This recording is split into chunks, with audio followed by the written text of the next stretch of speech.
Hey, what's going on, everyone? Welcome back. In this video, we are looking at the MLB slate for Friday. Happy Friday to everybody. We have a 15-game slate of baseball tonight, so let's get right into it. As always, appreciate if you guys hit the like button if you guys enjoy the video. Subscribe if you haven't already.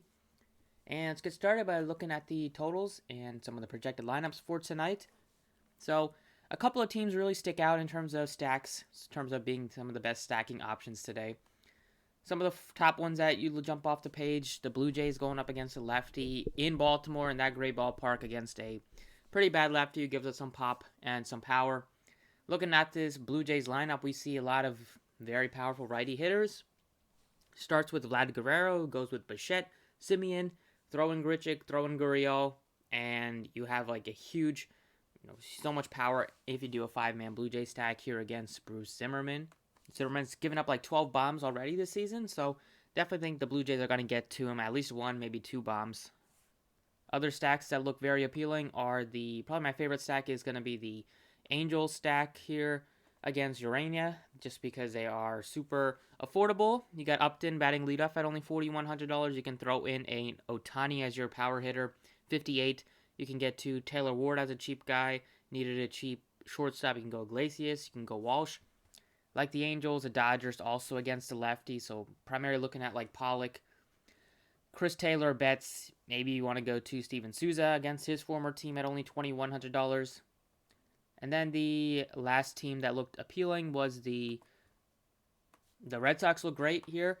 They don't have an official pitcher on Fantasy Labs, but DraftKings has them squaring off against Kowar, who's gotten rocked in his 2 appearances so far. He's given up 8 earned runs in just 2 innings. 1 strikeout, 5 walks. Not good stuff out of him. If he probably only goes a couple of innings, maybe he doesn't even make it out of the first. Bullpen day for the Red Sox. I think they can do some damage against the Casey bullpen, especially with the wind blowing out a bit. And then I think the chalk stack is going to be the Brewers, although with some of these other teams that look very appealing. And if they get a lot of ownership, you can easily, kind of be limited or lower your exposure than the field to the Brewers and go with like the Red Sox, go with the Angels, go with the Dodgers, some of these teams that will come in lower ownership just because there is a Coors game on the slate and people love getting to that. So going back to DraftKings pitching wise, you have a couple of top end pitchers. You have Bauer, Rodon, Burns. Burns is going into Colorado against in Coors, so that takes a bit of a bump or takes a bit of a hit to his total and his projection. But he could be a tournament option. But for me, I think I like this 8K range at pitcher where you can get to a 8K range. Looks very good. And even some of these guys in the 7K range I think are viable. But first pitcher I like is Jose Barrios going up against this Rangers team that they started off the season very hot offensively. They've slowed down a bit. Barrios started off the season cold, but he's been a lot better recently. He's topped over 20 in 4 of his last 5 appearances.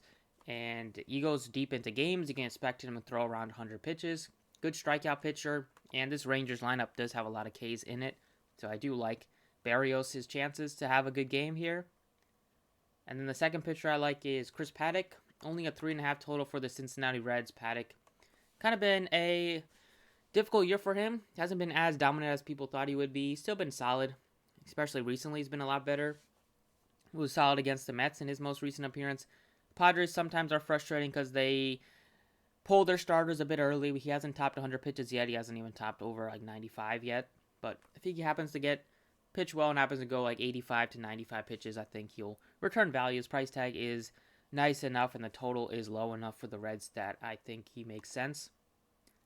In the 7K range, you can take a shot on like Velasquez if you wanted to, just because he gives you some strikeout upside. Taillon, just with some upside for him as well. I don't see myself really going to anybody in the 6K range, in the 5K range either. It doesn't really seem that appealing. In terms of bats here, it's going to be some of the teams that I mentioned stacking. I like the Angels, Dodgers. Some of the Blue Jays bats look appealing. If you wanted to go to the Coors side, you can throw in some Brewers. But I love those teams, and I think you can go with some one-offs on some cheap hitters like Braves have some cheap one-offs. You have some cheap one-offs on the Royals side. So for me, starting off at first base, go with Shohei Ohtani against Urania. Urania loves throwing the fastball. Ohtani mashes the fastball. It's just such a good spot for him. Already has 19 bombs on the season. Wouldn't be surprised if he adds to that. Hits the 20 home run mark tonight against Urania. Just such a good spot. especially with me liking to stack the Angels. It makes sense to get to Ohtani right now with Mike Trout still out of the lineup. Next up here at shortstop, Mondesi is only $3,900. Looking at some of these other guys at shortstop, you save about $2,000 going to Mondesi over Bichette. Save over $2K going to Tatis over Mondesi. And Mondesi's been pretty good and been very good in the just limited games that he's played. In just 8 games, he has 3 home runs. He has the ability to steal bases. He does strike out a good amount, but I like them against Pivetta. Pivetta gives up power. He gives up home runs, and he is decent with the strikeouts. But if Mondesi happens to get on base, he'll be able to run off of Pivetta, and he's been very good. 6 of his 10 hits have gone for extra bases.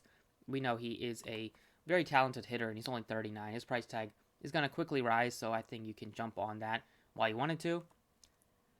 Over at third base here, you can go with a number of options. If you wanted to go cheap, go with an Angel stack. You can throw in like a Taylor Ward, who is, I think, like $2,800. Actually, he's in the outfield. I think he's third base on FanDuel. But Ward looks good as an outfield play. At third base, probably one of the better options is Justin Turner. We all know how good he is against lefties. He's $5,200. He makes a lot of sense if you wanted to stack the Dodgers, or at least go with the one-off on the Dodgers side. You can go with Luis Urias leading off for the Brewers. In Coors, he should look to get maybe 5 at-bats tonight. If Rendon is in the lineup, he's only $4,500. He would look like a pretty nice play. At second base, probably a position where you can spend down a little bit if you wanted to. At the top end, besides like Chris Taylor, don't see anything going too crazy with. You're not going to play Altuve against Rodon. Don't think I want to pay $55 for Cronenworth either. So it's probably Chris Taylor as your best option. And then when you have Scope at $51, the position isn't super deep. I think Simeon looks great at only $5K against a lefty, considering how well he's played this year.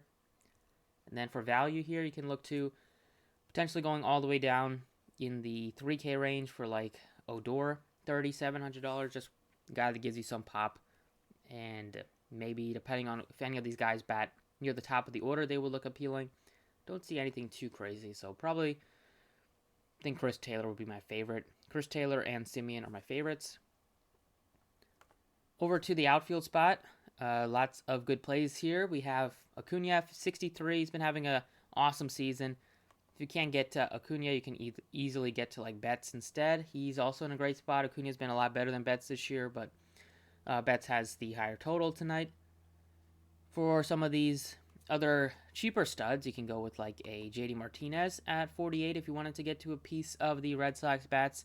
Martinez still having a great season. He was off to an incredible start. He slowed down a little bit, but I don't mind getting to him just in this matchup here. I think they will be able to pile on the runs in KC with the wind blowing out against pretty much a bullpen day for the Royals.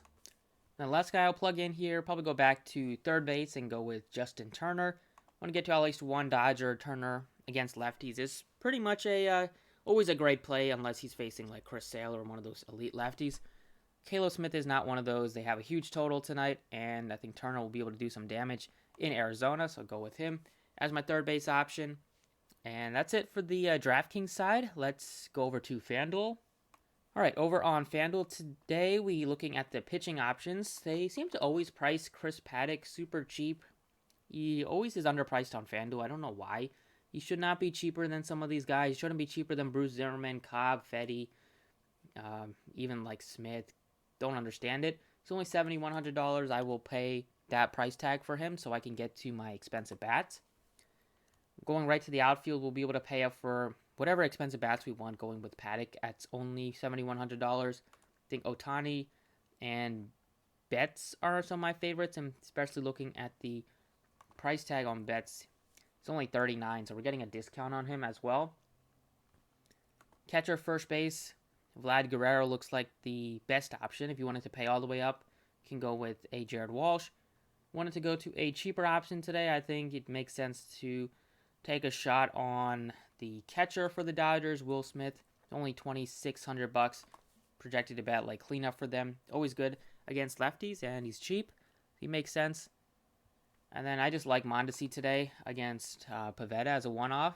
I'll get to him on both sides. You can play him second base, or you can play him at shorts or second base and or shortstop for Mondesi.